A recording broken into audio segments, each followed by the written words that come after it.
Welcome to Greenable Woodbridge. I am your host, Carolyn Ehrlich. Today our guest is Dennis DeMarino, who is the business administrator for the Woodbridge Township Schools.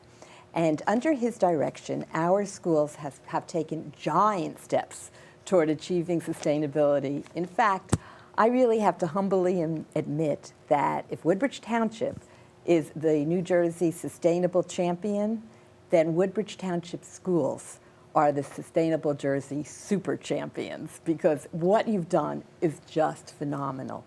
One of the first things I want to talk about is I was amazed. One day you handed me a notebook, and in the notebook it showed how our buildings, the school buildings, are Energy Star. I was just amazed because, first of all, some of them are incredibly old. Yep. And I'm like, explain first to our viewers, first of all, what being an Energy Star building means and what you did to achieve that. Sure. What happened was we had an energy audit that was provided free by the Board of Public Utilities, provided us a grant to have the schools be looked at and have all the energy looked at, the lighting, the boilers, all of that looked at. They come back with a report, and based on the square footage of each individual school, there's a calculation that they do that they compare nationally to buildings, public buildings of that size, and they rank them from 0 up to 100. Anything over a score of 75 is Energy Star rated. That'll eventually go to EPA. That'll send us the actual award that you are Energy Star. But we have buildings that were constructed from 1897 up to our newest building is 1968. So we did a lot of hard work to get through bond referendums and things of that nature to get them more energy efficient, trying to get that money out of paying utilities and put it back into education and things of that nature. So it's really, people don't think that we are, because they look so old. The appearance of them would confuse you, but with the new unit ventilators that we put in and all the new windows that we put in, the schools are really, really energy efficient. So it's great, and we'll be getting more accolades on that. And it's for the town. Once EPA sends out now we submitted that information, and they'll review it, and they're the final say. But yeah, there's not a lot of buildings that are where you're for the size of the building, you're using X amount of electricity, X amount of gas, and that's the key. That's what we're trying. That's the goal, because the more you use, the more you're spending, and that's money you have to take from other areas, and you don't want to do that. That's just great. So I know, like, lucky. one part of it is the building itself. If you have it properly insulated, so to speak, you're keeping that energy. And out of the school construction bond, how many schools did you replace windows in? We did all 24 schools. We put in windows, brand new state-of-the-art windows back in '04. We passed the bond referendum, and we replaced all the windows with one of the most efficient window we could get. The blind is sandwiched between the two pieces of glass, which is great because A, they can't get broken, and B, when they want to adjust that, but it's also very insulated. And what we found out with the windows was that with the heat in the winter, most of the time the heat ran the full day. With the new windows, the custodians were putting our boilers on in the morning to warm the schools up around 6 o'clock in the morning, 5:36. By 11 o'clock, we were shutting the boilers down, and those windows were keeping the heat within the building. One of the problems was our roofs, and because the roofs weren't replaced in the bond, we had to pick a number that worked. So eventually we came back, and with help from the township, we came forward with that other referendum where we were going to replace all the roofs. So that was big back in 2010, and we tied the solar onto getting new roofs, because with solar you want it to be on a new roof so you're not moving panels to go for the repair. So we started from the ground up, so to speak, and we're getting there. And the public has been great because the referendum's passed, and obviously the mayor's been a huge supporter of this and helping us with this too. So everything's fallen into place, and now we're going to see the savings right in the budget. So it's going to be numbers that we could actually see, something tangible. We could actually, so what we used to spend on a utility bill will now go for the classroom. Exactly. Exactly. It's some terrific. kind of technology. So we're really happy about that. The other thing about the solar is that it's interesting that it's not only an energy savings, but it's actually turned out to be an education, where the children themselves see that savings. You want to talk about that a little bit? Sure, absolutely. What we did was, being a school district, we wanted to make sure that there was some kind of educational component to this solar. So we have a software program that came in. So when our solar is being calculated and registered, each school has a monitor in the hallway, or in the elementaries have a kiosk, and the children can see when the solar's working and the electricity's being generated. It also gives you information as far as how many trees were saved and how much CO2 emission was saved, not gone out. How many trees it saved by using this clean energy compared to if it had to be generated. So we've been tying that into all the elementary schools. We had a little competition a few years ago, which school could be the most. And really? yeah, I didn't know that. Yes, we put that in, and they all were shutting their lights off, and everybody was... you should do that every year. And it was good, yeah, it was really good, and the kids really got into it, and we got them something through the district for the school that was the most, because we can see who's generating the most, because the weather's the same throughout the town. Right. So we could see who's shutting their lights off, and if they're going to lunch, the custodians are a big part of that also. So we're trying to tie that in also, because that's probably where the jobs are going to be, and 10 to 15 years are all going to be in clean energy. So exactly. But we're happy. We're getting there. Well, one of the things that I always say is that the whole green thing comes more from our children educating their parents to the importance of it, and our children aren't just, they're getting it from the schools. The importance of saving energy, recycling, all of that is coming from exactly, and so those competitions are fantastic. Yes, and with so many schools in Woodbridge, with 24 schools and 16 elementaries, it's easy to start a little friendly competition there. And everybody the loves kids, it. Exactly, and the kids, like I said, they've grown up in this society where they're seeing more of this, they're seeing more of the recycling, so they want, they know not to throw the can in the garbage can with the paper. Right. So they're looking, and like I said, with the electricity, we're trying to say, if you're going out to recess, remind the teacher, whoever, shut the lights off, don't leave the lights on, and little things like that. Times the number of schools we have start to add up. So we're on the right track. We're on the right track. That is terrific. I mean, we've done a competition with our office buildings, with our restaurants, and I didn't even know we did one with our schools. Yep, absolutely. So we have to bring that back. We'll bring that back again. Is it too early to tell how much the savings will be? No, we're seeing it already. We put on the schools, all 24 schools got new roofs, which again helps the insulation and the heating and stuff. And then we put the solar on all the schools, 14,000 panels were used throughout the district. So we're seeing that right just in our electric alone, because some of the elementary schools, as you know, they're 10 months the students are there. So there's not much of a draw. Some of the elementary schools are producing no electric bill whatsoever. The solar's powering the whole school. Really? Because the roof is so large, and how it equates to the number of panels on the roof, it's generating enough electricity. So right now we're seeing somewhere between 40 and 60% off of our electric bill. And our electric bill, to give you an idea, is $1.1 million. So you're looking at, you're looking at 400,000 to 600,000 that could be redistributed into, the arts, into music, into sports, into technology. So it's just huge. It really is. It really is. And it's been great, too, because with the panels on the roof, a lot of people don't realize this, too. The snow, all the schools have flat roofs. And what happens with snow, it just lays there. If it melts during the day, refreezes at night. With the panels covering 93% of the roof, the panels are always warm because they're always generating, even on a cloudy day, generating less, but they're generating. The snow just really runs off, gets into a gutter system, and it's not laying on the roof. So we expect the roofs, even though they're warranted, to last. So that was a big investment. So we were, again, grateful to the Board of Ed for bringing the bond referendum forward. The mayor, was behind that, and the people obviously came out and voted yes too. So that's, it's a big cooperation of everybody. But we're going to see that. I try to show that in the budget every year. Saying, this money's here because we saved in the utilities. So it's really been great. So not done yet.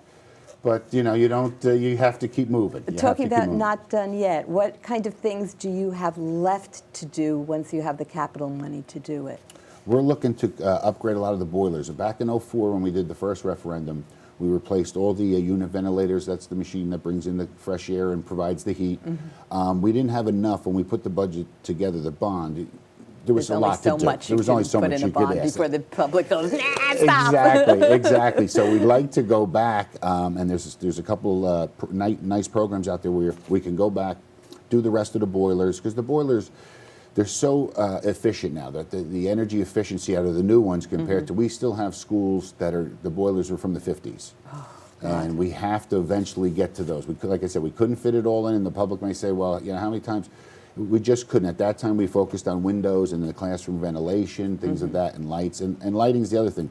That keeps changing. You'll see the LED bulbs now that are out there. They last, X amount of hours. But that's the same thing, because we have over 1,000 classrooms. if we can get to the lighting and go to a better bulb, more efficient bulb, and then we also want to look at the occupancy sensors where there's really no more switch. That is fantastic. When there's movement in the classroom, the lights are on. When the kids depart the room, the lights go off. And people have, some critics said, well, if they're testing and no one's moving, will the lights go out on them?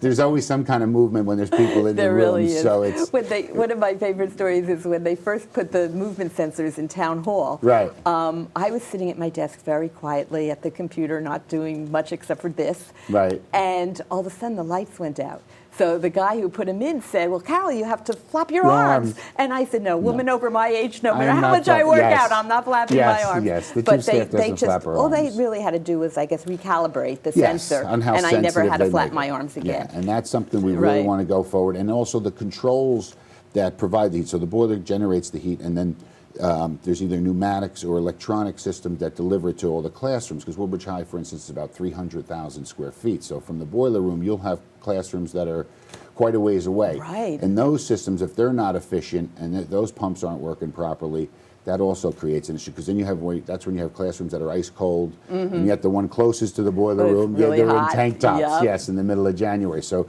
things like that, that's really the last piece with the lighting, the controls, and the few boilers, because they're very expensive, the boilers, but the efficiency of them we expect to see savings right And, away. So. you know, one of the things that people don't realize, they just think it's an energy savings, but you must spend an amazing amount of money on the maintenance every time you have to fix a boiler, or the light bulbs, changing light bulbs. Right. How many light bulbs and people that are constantly... Exactly. We go through tens of thousands of light bulbs. Right. And that's a guy that's got to stand up there absolutely, and that could change be them. doing something else, and that has to be looked at too. And because even though the rates fluctuate, if you have the right bulbs and the higher efficiency bulbs, it pays off in many ways, especially in maintenance, like with the boilers. It's very, when we call companies to come out and look at it, we give them the spec sheet, they see it's a 1949 boiler. I mean, they know they have their work cut out just to bring it back to life. So find the parts. It's not exactly, and the parts aren't cheap. The labor isn't cheap, and it's very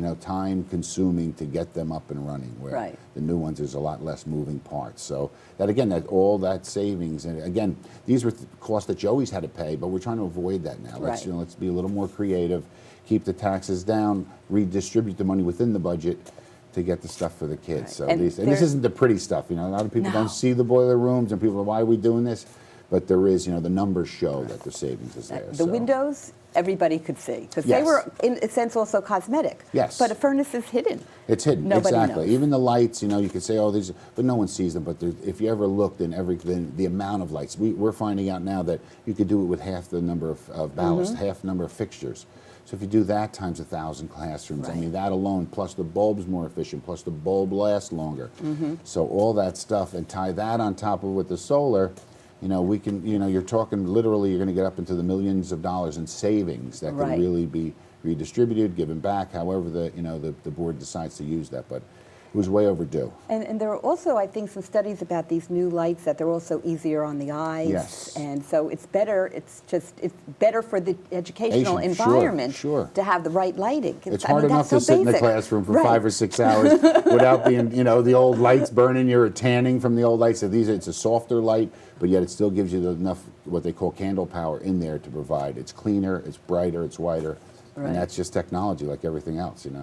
The computer used to be this big, right? And now everyone carries one in their purse. The phone becomes the computer. And I know one of the things that you and I are working on is to try to convince the mayor, which isn't a hard job, to maybe help with the bonding that you need to get that done. He's been a big fan, and like I said, he led the charge with the, I think Woodbridge went 4 or 5 years in a row. They're the Greenable Township Award for, I think, in the state. Yep. So we want to help him with that. He's always helped us because he knows that's the wave too, and he knows money better than anyone else. That if he can save it here, you spend it somewhere else, or you save, you save the taxpayers some money. You save some tax dollars. So that's been big. And this is a good time for me to give you a little bit of a plug.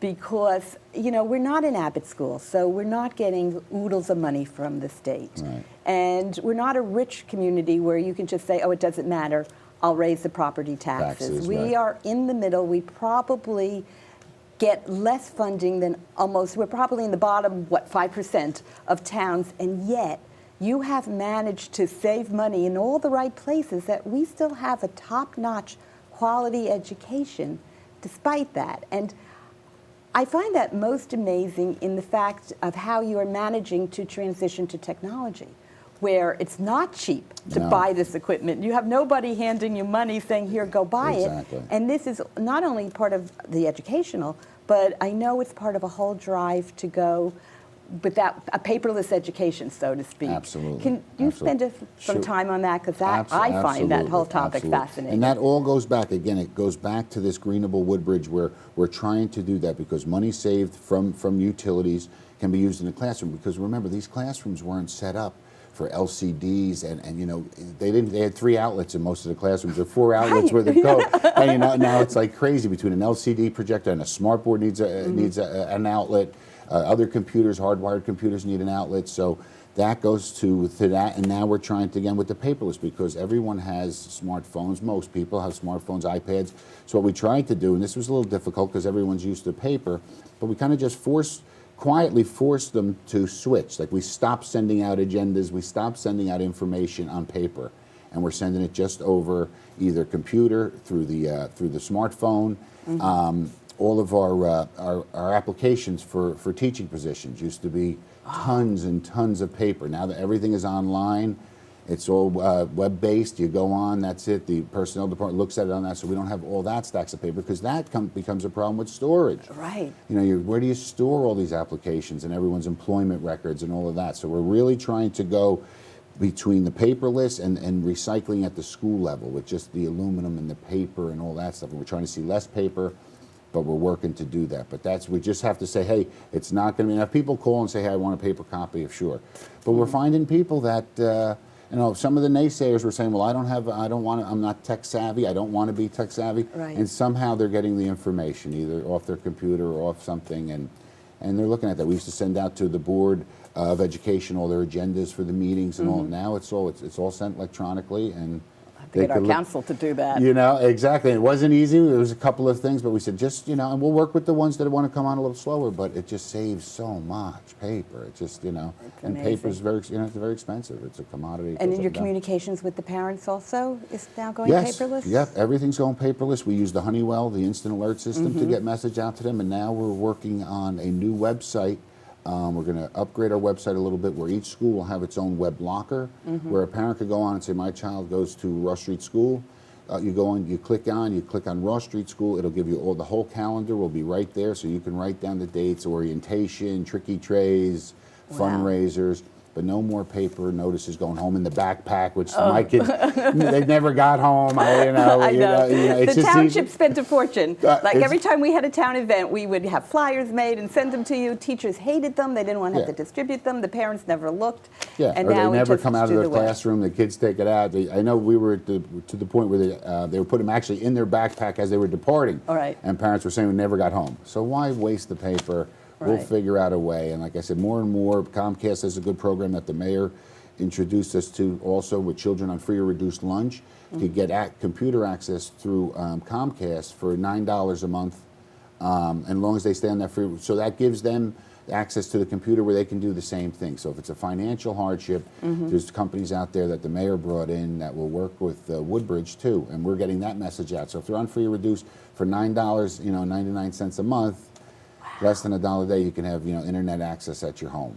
And that's fantastic, you know. So and we're working now. I'm trying to develop a program where once our computers get outdated, where we can try to, you know, we have to sell them because they were bought with public dollars, but trying to get them to parents that may be, you know, because it'll still be can't get good it for basic otherwise. computing. They're fine for going on the internet. Some of our programs have outgrown them, but speed-wise and all, you know, because we have a big turnover. Right now what we do is they get passed down from the high schools to the middles to the elementaries, but that at some point if the elementary ones get updated, those can go out. So we want to try to see if we can get them out to some parents that may need them. So So in the classroom too, is there less paper?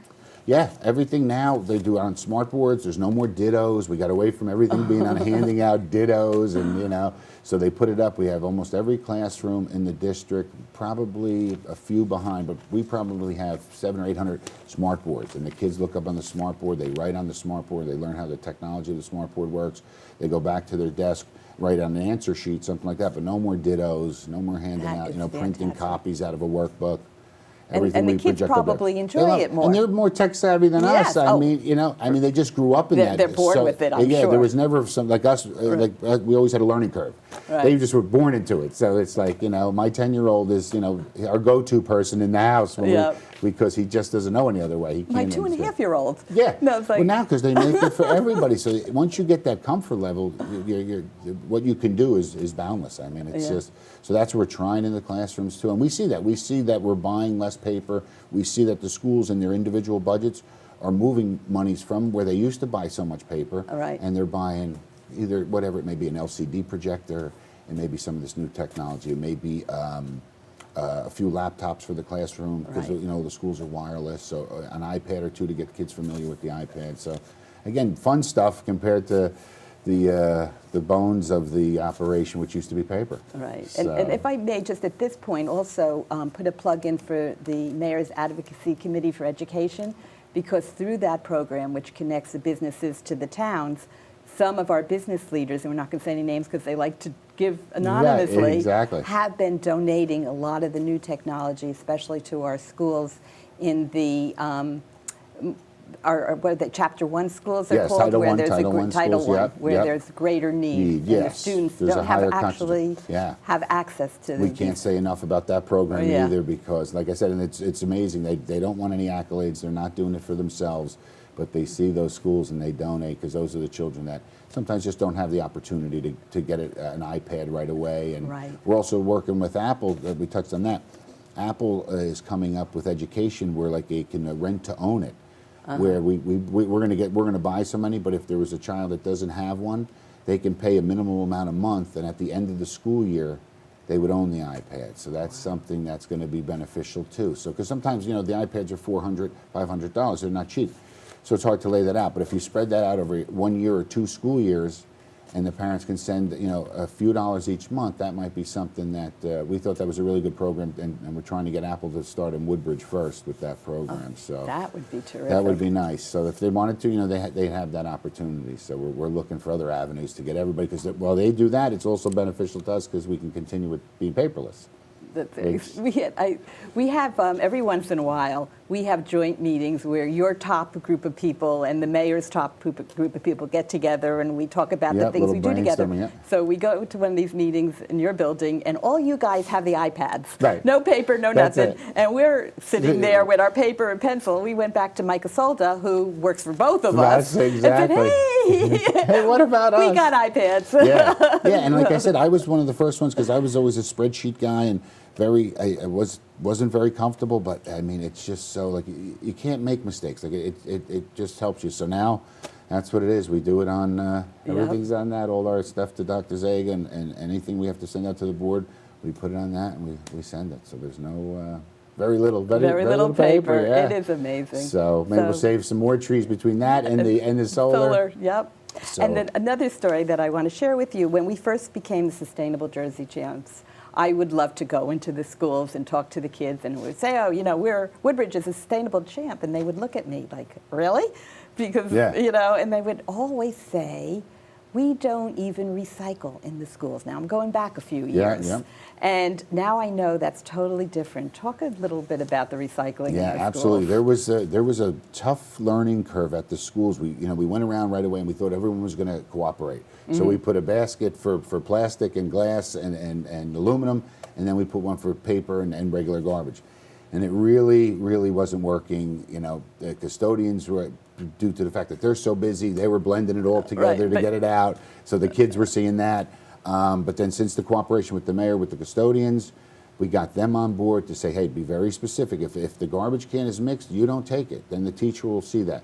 And we found out just by starting with that, and we had meetings with all of our staff and the principals to let them know that the cans aren't going to be emptied if they're commingled where they're not supposed to be commingled. And we just so they said it to kids a couple times, and within a year, it's amazing how the kids are all, it's just now second nature. You know, they don't just throw in any can. And the county also came in, the county recycling program helped us, and they provided us with some cans and some guidelines to follow. But with over 13,000 Right. students, it adds up, especially with the lunchrooms and all of that. But now we just see, and again, something that became second nature. Like I said, the fight is always, you know, there's always naysayers, and but you know what, if you just stay the course a little bit, it works out. And again, that helps us because the recycling here goes Right. out, and I mean, that's huge. That's huge when you don't have those extra fees. And then that saves because it's not going to the landfill. Nope. And we actually, everything we recycle goes toward a clean community grant that goes back toward the Hence, township. that's why Woodbridge is the Greenable champion. The funny thing is that your food waste might be coming valuable. Yes, thanks to your tip, we'll give you a big people plug coming there. in. A couple people are saying, I want the town's food waste because they have these pilot programs on Yes. composting and everything. I wanted to thank you for that. That's great. I think I'm sitting with them either later this week or next week. But again, with all the cafeterias, you know, with the five middle schools, the 3 high schools, the 60, there's so much food waste. So if there was something that we could do with that to be green and help some in another area, that's going to be great, because again, kids start to eat, they like it, they don't like it, who brings this, you know, there's a ton of food waste. Unbelievable. And really, when it comes to recycling and waste, food waste is the next big frontier. Yeah. And composting is a big one. And then the final frontier, and that's something we all have to work on, is the grass clippings. Yes. They're the worst. They just keep coming. They're like Christmas cards during Right. and holiday cards during the holidays. They just keep coming, and the grass keeps growing. But Right. but if we could do something with the food, I'm interested to sit with them. I can't wait, because that'll be something good too. And we tried. See, there's some regulations that prevent us from doing things, but it's a shame. Like, kids will take a lunch with a meal and a snack and a milk, and they may not drink the milk. But you can't put it back. And you can't put it back. I mean, you know, there should be some, because it's a shame. And there are expiration dates, but the expiration date isn't that day. Right. But it's a shame Once to it see that leaves when the I go through the refrigerator. school, you know? Yeah. But stuff like that where we have to try, or even during that, we're trying to implement something where if we know the student, they have to take it to be a balanced meal. Right. But we know if they're not going to do it, we want to put like a bowl or something on one of the tables where you know right away you're not going to do it. So maybe there's a student that forgot his lunch money, that, you know, didn't forgot their lunch card, whatever. At least they could go up there, let someone use it. Let somebody, you know, Yeah. somebody may want that milk. That So, is you a know. great plan. So we're going to put a table in all the middle schools and high schools at some point with the stuff where kids take it, they get the drink, but for whatever reason, they go to the vending machine, they get a water. Now the vending machine's all healthy too, but they go there and they'll get a water, they'll get something, but the milk comes with the meal, and then they Right. don't want the milk. So we don't want to keep throwing out those milks, and I'm sure and some kids, like I said, so if we had just at one community table, so nobody has to feel awkward, you swing by, if there's something that you're not going to know, you're not going to drink, put it there, and then at the end of the day, we could discard what grab we it. don't have. Yeah. And we consider good health part of our sustainable program. Absolutely, a major absolutely. part. That's you know that's all part of that too, and that's why Yeah, you know you're the big solar on it. is, you know, people there was naysayers with the solar, but you know, with big municipal buildings and school buildings, it definitely pays off. It definitely has been huge. It's Right. been huge in the savings and all of that. So. Well, our time is up. Yes. This was like fantastic. That was fast, but thank you so much for sharing. And, My pleasure. And thank you, all of our viewers, for watching Greenable Woodbridge and being part of the excitement and part of the change.